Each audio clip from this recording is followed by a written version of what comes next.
الله أكبر الله أكبر لا إله إلا الله الله أكبر ولله الحمد সম্মানিত রাষ্ট্রপতি করুন সম্মানিত রাষ্ট্রপতি করুন আগামীকাল রোজ শনিবার পবিত্র ঈদ উল আযহা আগামীকাল রোজ শনিবার পবিত্র ঈদ উল আযহা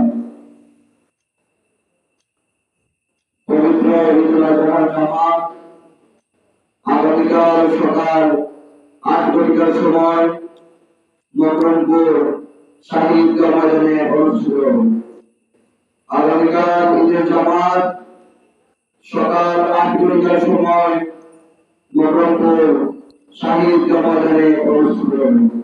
আল্লাহু আকবার আল্লাহু আকবার লা ইলাহা ইল্লাল্লাহু আল্লাহু আকবার আল্লাহু আকবার লিল্লাহিল হামদ।